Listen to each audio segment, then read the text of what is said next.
Nicknamed the Uber for dogs and Dog B&B, Wag and Rover are popular apps that are transforming the pet care industry. Now, these apps offer on-demand dog walking and dog sitting services right through your phone. But a growing number of reports of dogs being mistreated are now raising new questions about how well these apps screen their walkers and their sitters. Chip Reed is in Washington with a closer look at all of this. Chip, good morning to you. Well, good morning. Wag and Rover have made it easier than ever to find someone to walk and watch your pets. And these companies are cashing in. Both are valued in the hundreds of millions of dollars. But while the potential for profit is high, so are the stakes. We spoke with one woman who blames Rover for the death of her dog. He was the one dog that was meant for me. Colleen Nolan says she built her life around her 12-year-old Japanese chin named Mushu, adopted at 8 weeks old. When a work trip came up last year, Nolan says she was worried about leaving him. Mushu was not just old, he was blind. I wanted to make sure that he was comfortable in his surroundings, that he stayed in the home. So I reached out to Rover to try to find a sitter. Rover and Wag are popular apps that connect pet owners with walkers and sitters. They advertise rigorous screening and background checks. Nolan says she chose a Rover sitter who had badges on her profile for working with senior and special needs dogs. My little munchkin. Nolan says she gave the sitter specific instructions. Mushu was to be taken out of the house only for short walks. Those instructions, she later learned, were ignored. You got an emergency text from the dog sitter. And what did it say? I called her and I said, what happened? And she said, Moosh fell off my porch. Fell off her porch? Yes. And I said, what do you mean, your porch? Because she was supposed to stay right here in your house. Like, how far did he fall? And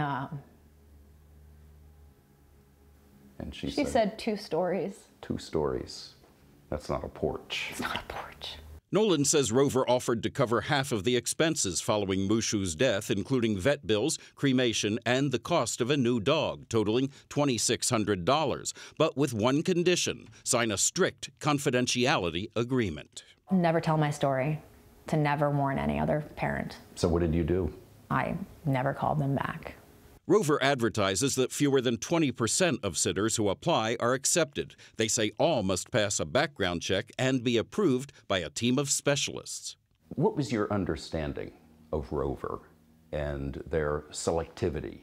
I thought that with Rover saying that they only select a small few and that they hand review each one of these sitters, that clearly those badges had to mean that they vetted that.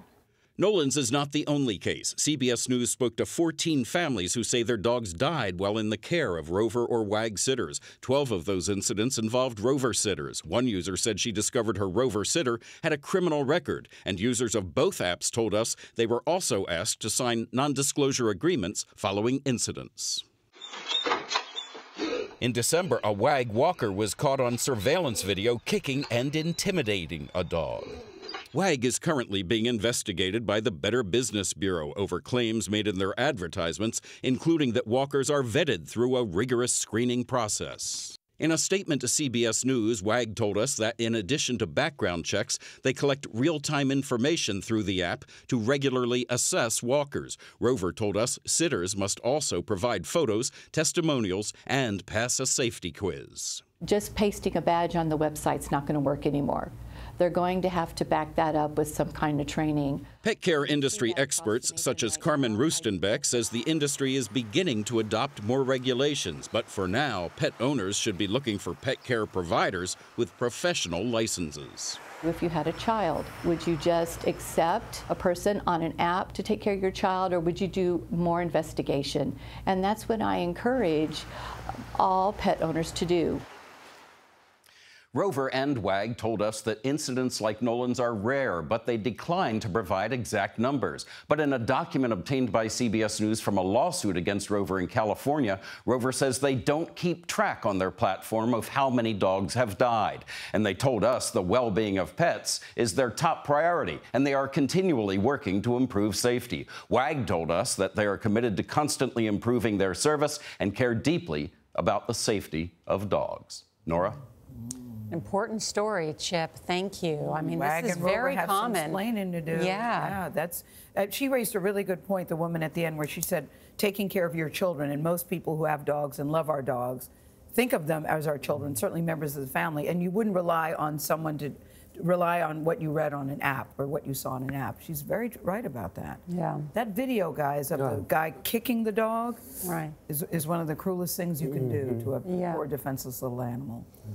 All right. There'll be more, I think, on this story about the changes that they're going to make. Nora, I'm glad people are speaking out.